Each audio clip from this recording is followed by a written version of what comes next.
Hola a todos, bienvenidos a esta perspectiva semanal de renta fija de este 14 de mayo del 2024. La semana pasada en los Estados Unidos estuvo marcada por un comportamiento mixto de los tesoros, los cuales se valorizaron en la parte muy corta y en la parte muy larga de la curva. No obstante, los tesoros indexados a la inflación mostraron retroceso al darse aumento en los rendimientos, especialmente en el corto plazo. Esto señalando que las expectativas de inflación aún son persistentes.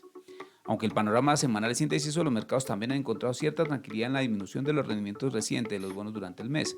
Esto se debe a expectativas de que la Fed pueda eventualmente realizar su primer recorte de tasa de interés antes de terminar este año. Tras unos primeros meses de inflación elevada, esta semana el foco estará en el informe de inflación de abril. Se espera un aumento moderado en comparación con meses anteriores. A lo largo del 2024 se ha visto un IPC mayor a lo esperado, contrario a lo que ocurría en 2023. Si este comportamiento persiste, esperamos un rendimiento que suba al 4.94% en el tesoro de 2 años. No obstante, en el caso de que se dé una moderación en la inflación, podríamos ver caídas de los rendimientos hasta el 4.80%. Por otro lado, el spread 10-2 se mantuvo estable en la semana dado la falta de datos macroeconómicos. Junto con esto, el break-even, tanto a 1 año como a 2 años, se mantuvo estable, por lo cual las expectativas a futuro de la inflación o una posible recesión no han registrado un cambio sustancial. Actualmente mantenemos una perspectiva positiva en bonos del Tesoro, favoreciendo su potencial para generar ingresos en un entorno de tasas de interés persistentemente altas. En contraste, adoptamos una postura neutral hacia los bonos a largo plazo, considerando que la reciente alza en los rendimientos podría haber alcanzado su punto máximo.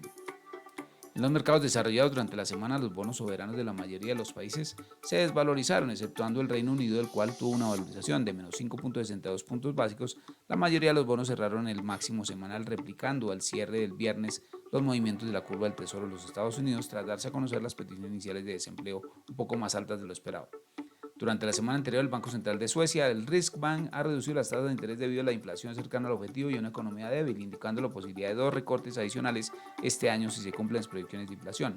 Por otro lado, el Banco de Inglaterra mantuvo la tasa de interés, pero señala una posible reducción en junio si ciertos indicadores económicos siguen las proyecciones del banco. Esta divergencia en las políticas del Banco Central del G10 destaca oportunidades de valor relativo en los mercados de tasas de interés. Esta semana, para bonos indexados a la inflación en la zona del euro, mantenemos una postura neutral, ya que las expectativas del mercado sobre la inflación persistente han disminuido. En cuanto a los bonos del gobierno en la zona euro, también mantenemos una posición neutral, ya que los precios del mercado reflejan tasas de política en línea con nuestras expectativas y los rendimientos a 10 años han disminuido desde sus máximos.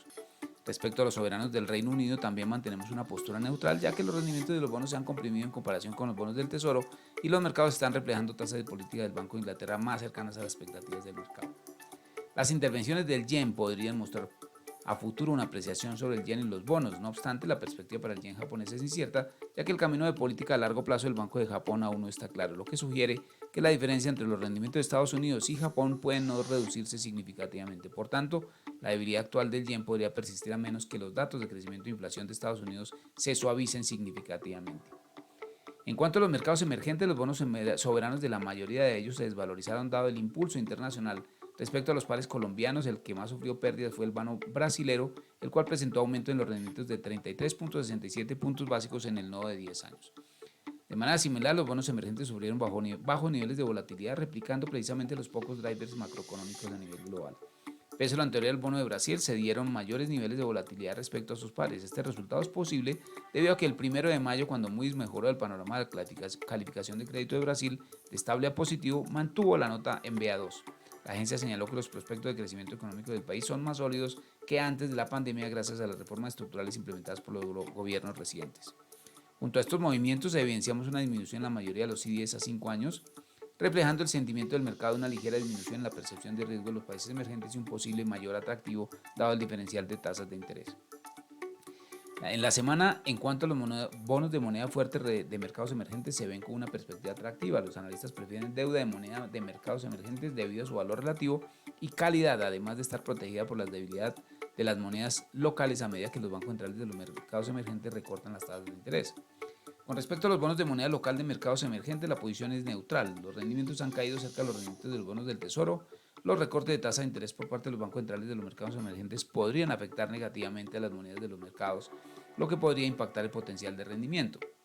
La semana anterior mostró para los test tasa fija desvalorización en la mayoría de los nodos. El nodo más desvalorizado fue el de 30 años, el cual registró aumentos en los rendimientos de 34.9 puntos básicos. A esto le siguió el nodo de 20 años con una variación de 29.7 puntos básicos. La curva de tasa fija se encuentra, como hemos mencionado, empinada, tal como lo esperábamos. Este resultado mantiene el sentimiento de incertidumbre del mercado que está generando presiones negativas en la parte larga. Además, los bonos en UR se mostraron negativos. También las mayores desvalorizaciones se dieron en el nodo de 2 años, en el cual los rendimientos aumentaron a 56.7 puntos básicos, reflejando las expectativas del mercado sobre la inflación, que no han disminuido, incluso han aumentado.